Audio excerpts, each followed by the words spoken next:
Ang kwentong ito ay hango sa totoong buhay. Mula ito sa isa nating kabayan na itago na lang natin sa pangalang Lupin. Taong 1981, Camarines Sur. Alas 5 ng umaga araw ng Sabado. Sa ganitong oras nag-uumpisa si Mang Lupin sa paglalakad patungo sa kabilang baryo. Kahit pa man halos 3 oras ang nilalakad makarating lang dito. Hindi alintana ng matanda dahil ito mano ang rason kung bakit patuloy na namumuhay. Suot ang butas na tsinelas, damit at isang sakong punong-puno ng saging. Matyagang binabagtas ang daanan. Sa edad na 86, masasabing napakalakas pa ng matanda. Gawa ng umulan man o umaraw ay hindi ito natitinag. Tuwid na tuwid pa rin ito kung maglakad, na animoy isa pa ring binata. Sa loob ng maraming taon, marami ang haka-haka patungkol sa matanda. Ito daw ay wala sa tamang pag-iisip. Gawa ng ang rason sa ginagawang sakripisyo ay para pagsilbihan ang mga taong baliw. Ang lahat ng ito ay laging naririnig ng matanda sa mga kapitbahay. Sa katunayan, maging ang sariling mga kamag-anak ay tumututol sa ginagawa dahil sa wala namang umanong napapala sa pinagkakaabalahan. At isa pa, hindi rin naman doktor upang matulungang maibalik sa tamang pag-iisip ang mga ito. Ngunit ni isa ay walang pinakinggan si Mang Lupin. Sa katunayan, ni isang salita ay walang binitawan ang matanda patungkol sa walang sawang pag-aaruga sa mga baliw. Gamit ang kalabaw na ipinairam ng kapitan sa kanya, gugugol pa ng halos kalahating oras si Mang Lupin tungo sa matarik na bundok kung saan naroon ang isang abandonadong bahay. Para sa mga kawani ng barangay, isang napakalaking tulong ng matanda dahil ito na ang umaako ng responsibilidad sa mga taong may problema sa pag-iisip. Kung tutuusin, responsibilidad ng barangay na pakainin ang mga ito. Ngunit nagagampanan na ni Mang Lupin. Pagkarating sa bahay, mga maituturing mang baliw, ngunit nakakapagtakang halos lahat ay magiliw na sumasalubong sa matanda. Ang iba pa sa mga ito ay nagmamano na siya namang ikinakatawan ni Mang Lupin. Sa lagay na nagsisilbing tahanan ng kanyang mga alaga, konkreto at masasabing maayos naman dahil sa mga materyales. Ayon sa ibang matatanda, ang tahanang ito ay ginamit ng mga Kastila bilang kulungan ng mga rebeldeng Pilipino. Ang disenyo nito, maihahalin tulad sa isang tradisyonal na kulungan kung saan sa bungad pa lamang, puno na ng rehas ang makikita. Ngunit kung magagawi naman sa loob ay tatambad ang iba't ibang ribulto ng mga santo. Lahat ng ito ay inilagay ni Mang Lupin. Samantala, pagpasok naman ng matanda ay kaagad nang inihahain ang dalang pagkain. Dahil sa wala sa katinoan ang mga kasama, iilan lamang ang tumatabi sa kanya. Karamihan ay tumatakbo, kumakanta at kung ano-ano pang pinagkakaabalahan na animoy mga bata. Matapos makakain ang mga ito, nagdarasal si Mang Lupin sa bawat santong nakapalibot dito. Sa tuwing aalis naman, nag-iiwan ito ng 7 itlog na nakabalot sa pulang tela sa harapan ng bawat rebulto. Ito ang sistema ng matanda sa tuwing dumadalaw sa naturang lugar. Alas 5 ng hapon. Ito ang oras kung saan nag-uumpisang maglakad pabalik ng sariling tahanan ang matanda. Matapos ang pagbisita, wala na din namang pupuntahan kung hindi mauwi na lang sa sariling tahanan. Habang naglalakad, nararamdaman ni Mang Lupin ang tila may sumusunod sa likod. Hindi ito basta magilap ng mga mata. Kaya naman nagawa ng ilabas ng matanda ang katago-tagong botelya na naglalaman ng kung anong likido. Kung ano ka man, magpakita ka na. Kayang-kaya kong kunin yung lakas mo. Sige na, magpakita ka. Wika ni Mang Lupin habang patuloy na nagmamasid sa paligid. Paunti-unti na rin binuksan ang hawak na napakaliit na bote. Indikasyon na anumang oras na may lumapit, kaagad niyang bubuhusan. Isa kasing pangontra sa aswang o anumang masamang nilalang ang tangan ng matanda. Ito ang nagsisilbing tahanan sa tuwing umuuwi ng tahanan sa bundok na tinitirahan. Hindi masasamang loob ang nakakasalubong kung hindi iba't ibang uri ng nilalang. Kahit papano'y nasanay na ang matanda dahil ilang taon na rin ang nakakalipas, magmula nang palagi na siyang nilalapitan ng mga nilalang. Sa pag-aabang ng maaaring sumugod, naramdaman na wala namang kakaibang enerhiya sa paligid, kung kaya't binalik na nito ang botelya sa bulsa. Maya-maya pa, may isang Ginoo ang tumambad sa harapan ng matanda. Sa unang tingin pa lang nito, batid na ordinaryong tao lamang. May matikas na katawan, kayong manggi ang kulay at may maayos na pananamit. Ayon kay Mang Lupin, kung itsura ang pagbabasihan, nasa 40 pa lamang ang edad nito. Dahil sa nararamdamang hindi lalaban ang Ginoo, tinanong na ito ng matanda kung ano ang kailangan.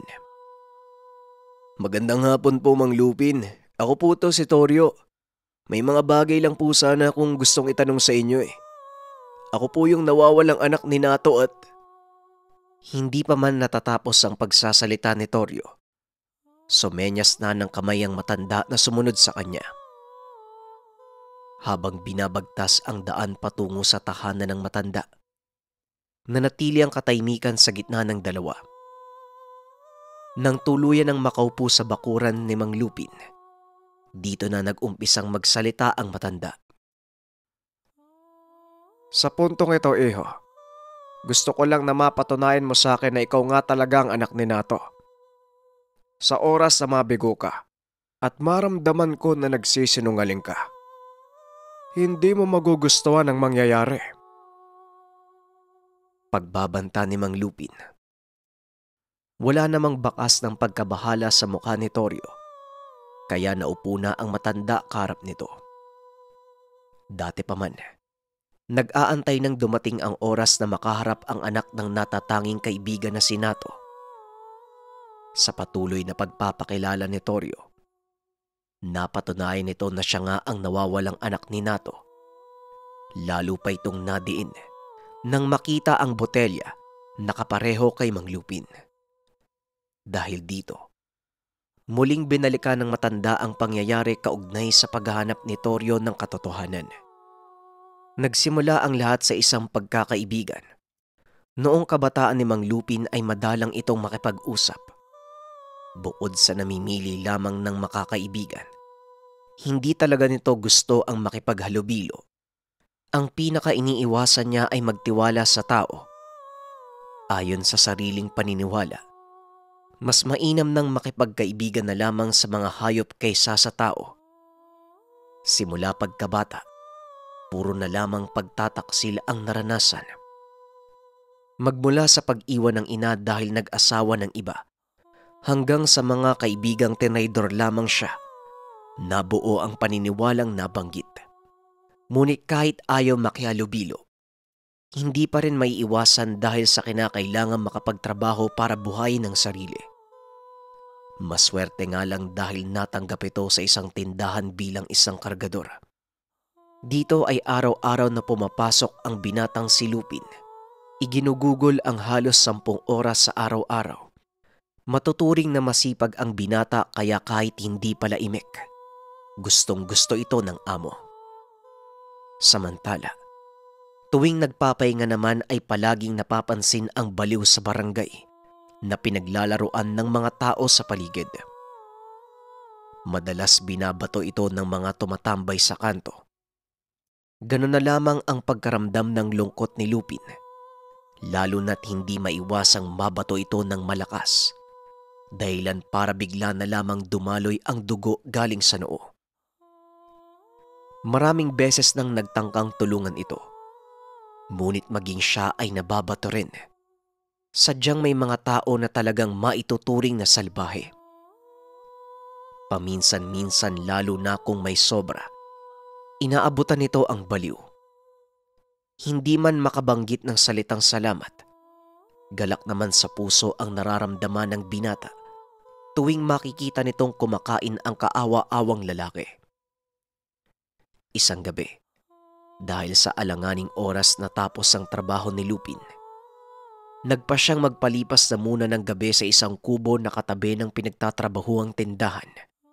Ligtas naman dito dahil sa pag-aari din ito ng amo at wala din namang ibang pumupunta sa kubo, kung kaya't kampante ang binata na dito magpalipas ng gabi. Pagsapit ng 10:00, tapos na ang lahat ng mga gawain. Kaya nagpa siya na itong mahiga sa upuang gawa sa kawayan, habang tahimik na nakatitig sa bubong. Nakakaramdam ng kaginhawaan si Lupin, lalo pat wala ng ingay. Tanging hangin na lamang ang maririnig sa paligid. Hindi nagtagal ay nakatulog na ito. Maya-maya pa, hindi pa man sumasapit ang hating gabi, bigla na lamang nagising nang marinig ang boses ng baliw. Walang humpay ito sa pagsasalita ng kung ano-ano. Kaya naman bumangon si Lupin para pagsabihan ito. Dahil sa pagod, may halong galit na ang pagsasalita. Kaya biglang sumagot ang baliw at napahinto ang binata. Nato! Nato ang pangalan ko. Salamat sa tulong mo sa araw-araw ah. Balang araw, masusuklian din ng Diyos ang kabutihan mong pinamalas. Ipagpatuloy mo lang. Wika ng baliw. Nanlaki ang mga mata ng binata. Ngayon niya lang ito narinig na magsalita ng tuwid. Puro pagtawa, pagbanggit ng kung ano-ano lang ang tanging ginagawa nito. Kaya naman halos hindi siya makapaniwala. Matapos ang mga katagang binitawan, diretsyong tumalikod at naglakad palayo si Nato. Nung mga oras na yun, umapaw ang kuryosidad ni Lupin sa lalaking ito, kung kaya walang pag-aatubiling sinundan ang tinahak nitong daan. Sa paglalakad ng halos kalahating oras ay nakakaramdam na ng kilabot ang binata. Gawa ng bundok ang tinutungo at halos lahat ng madadaanan dito may kung anong mga angil na naririnig. Nakadagdag pa sa kaba ang mga nakikitang aso na animoy kasing hugis ng kalabaw. Kitang-kita ang lahat ng mga ito dahil bilog ang buwan. Samantala, patuloy lang sa paglalakad si Nato. Habang sumusunod sa likod nito, napapaisip ang binata na wag na lang tumuloy. Ngunit may kung anong bumubulong sa sarili na magpatuloy sa paglalakad. Hanggang sa biglang may kung anong buwelong sumipa sa likod, dahilan para masubsob siya sa lupa. Habang pilit na tumatayo, nararamdaman ng 4 na paa na paulit-ulit sa pagkamot sa likod niya. Kasabay nito ay tumutulo na rin sa bumbunan ang kung anong malapot na likido. Masangsang ang amoy. Dagdag na dahilan para manghina ang binata. Walang boses na naririnig si Lupin, kung kaya hindi matanto kung ano ang nasa likuran. Ngunit siguradong malaking hayop ito, gawa ng hindi makabangon dahil sa ramdam ang sobrang bigat na nakadagan. Habang mas tumatagal, mas lumalalim ang sugat na nagagawa ng nilalang. Gawa ng hindi na kaya pang indahin ng sakit. Unti-unti nang naubos ang lakas ng binata. Maya-maya ay biglang narinig ang boses ni Nato. May kung anong salita na binabanggit na siyang nakapagpaalis sa nilalang. Nang mga oras na yon ay tuluyan ng nawalan ng malay si Lupin.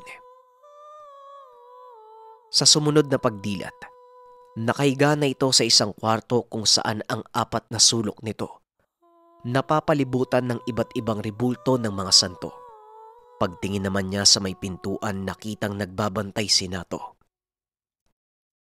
Ano nang nararamdaman mo? Bumangon ka na dyan. Kinakailangan nating magamot yung mga sugat. Hindi na tayo mag-aantay pa ng ilang oras. Laway na ng aswang ang dumadaloy sa dugo mo. Wika ni Nato.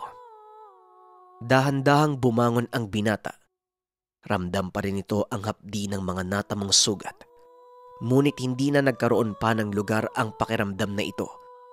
Dahil sa mabilisang paraan, pinapatakan ni Nato ang bawat sugat ng likidong may napakasangsang na amoy habang nagsasagawa ng mga orasyon.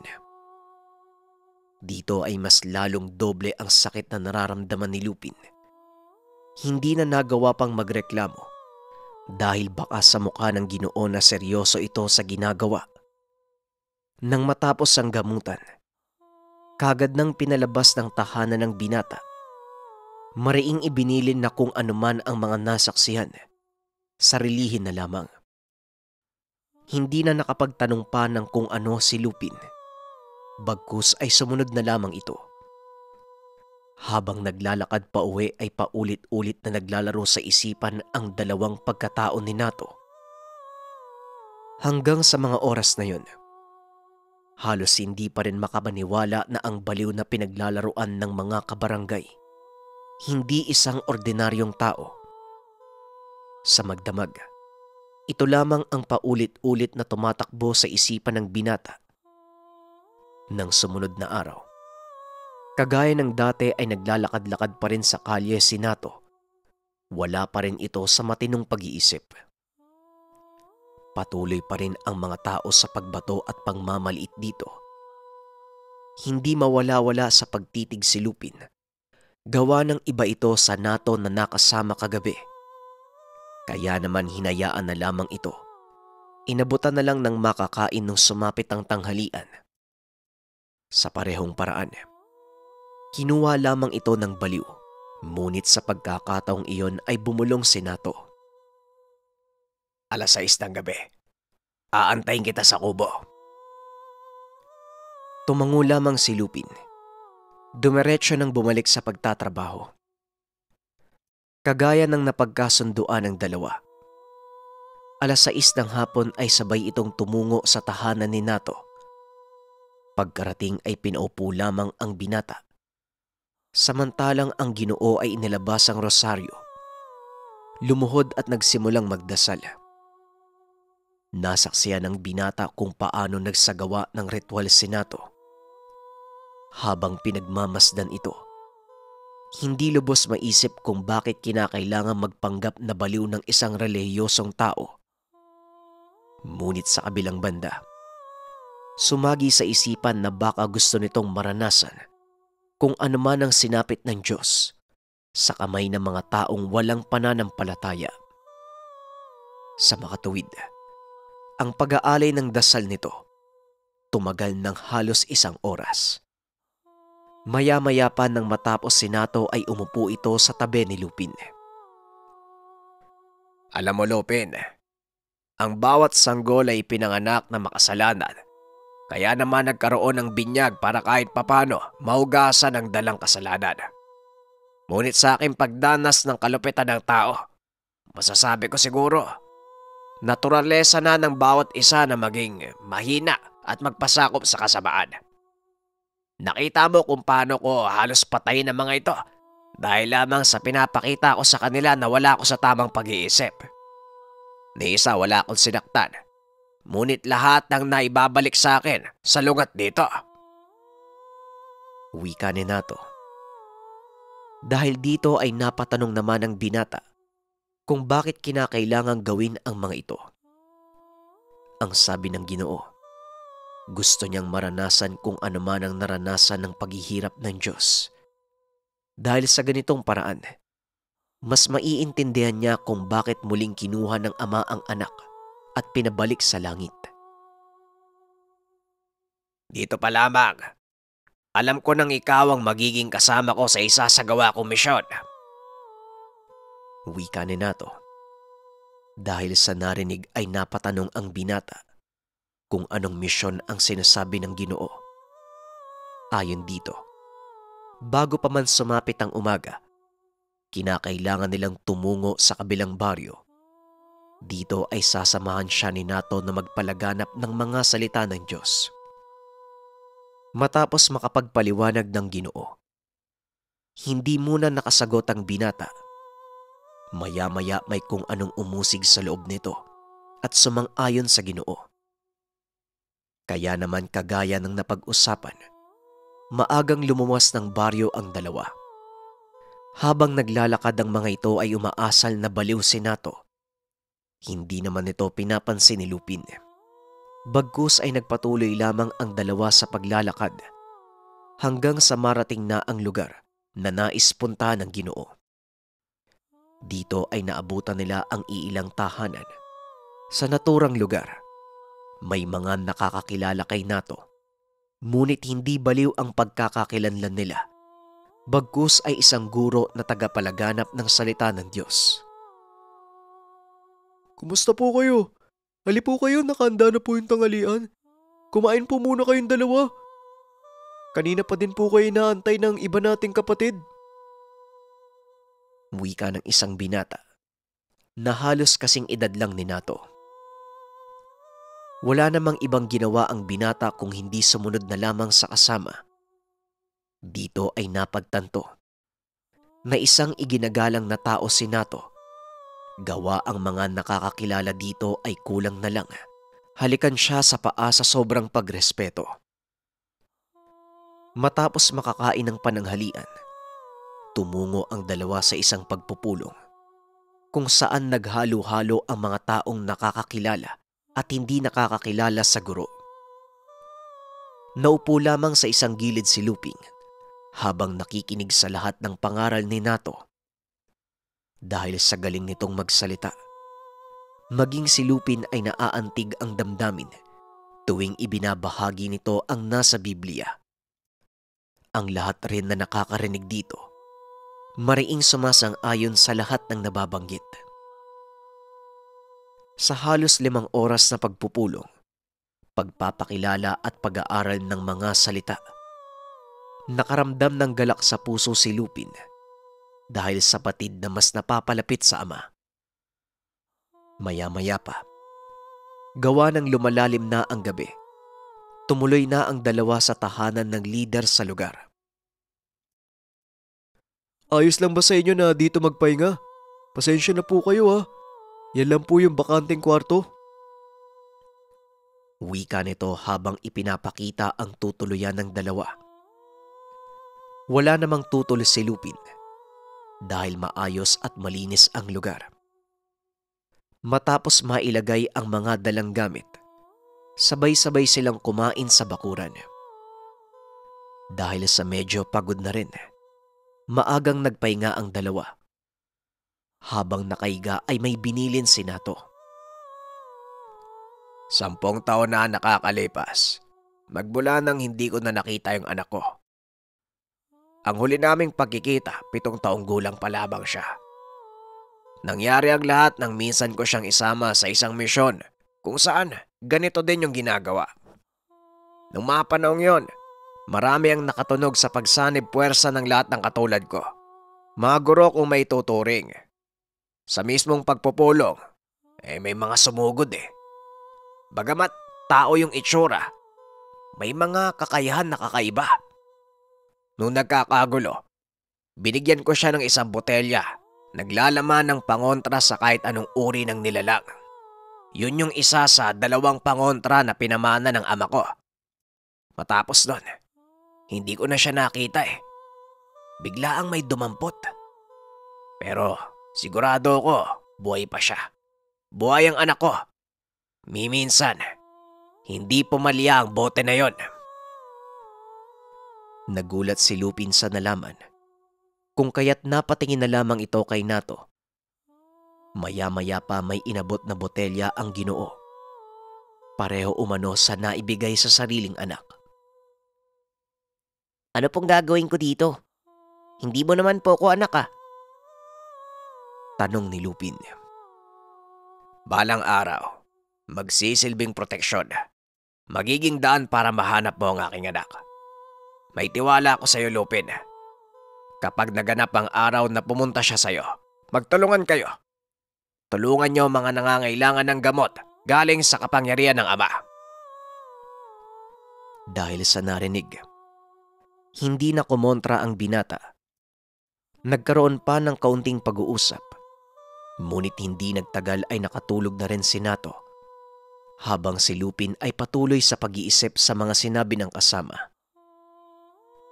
Bandang 12:00 ng gabi, nang magawi ang tingin sa kasama ay napabangon si Lupin dahil sa nakitang aninong nakadagan dito. Ayon sa kanya, hugis tao na may mahabang sungay. Kaya naman dali-dali ito sa paglapit para gisingin ang Ginoo. Ngunit biglang dumating ang may-ari ng tahanan. Tumutulo ang laway. Pulang-pula ang mga mata.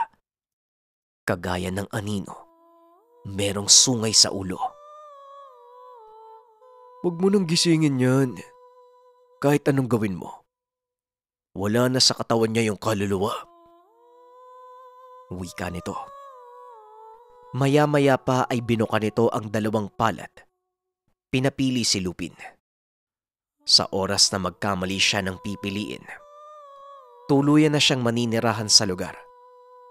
Dahil sa unang beses na makakita ng ganitong uri ng nilalang, wala nang ibang naramdaman si Lupin. Bagamat puro kaba at takot ang nararamdaman, pumikit ito at humingi ng tulong kay Nato gamit lamang ang isipan. Sa gulat ng binata, may bumulong na boses sa kanyang isipan. Dahil sa narinig, kagad na itinuro ang kaliwang palad ng nilalang. Gamit ang parehong palad, tinakpa ng nilalang ang muka ng binata. Ang sumunod na nangyari, natagpuan na lamang ang sarili sa tahanan ni Nato. Hawak-hawak ang botelyang pinamana nito. Matapos nun, iginugol ni Lupin ang maraming panahon sa paghanap kay Nato. Siguro ay wala na nga ito kagaya ng nasabi ng nilalang. Maging ang mga tao sa barangay ay napapaisip kung nasaan na ang baliw.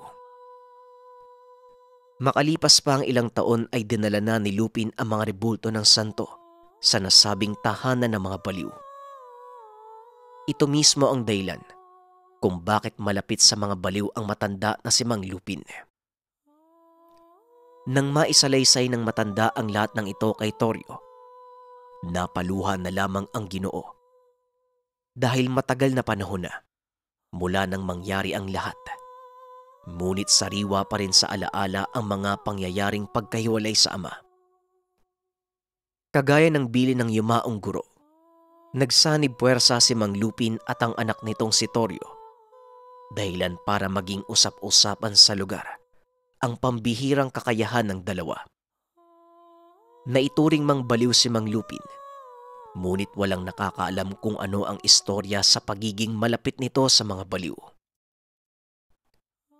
Lumipas ang ilang taon. Binawian ng buhay si Mang Lupin. Ipinagpatuloy naman ni Torio ang gawain.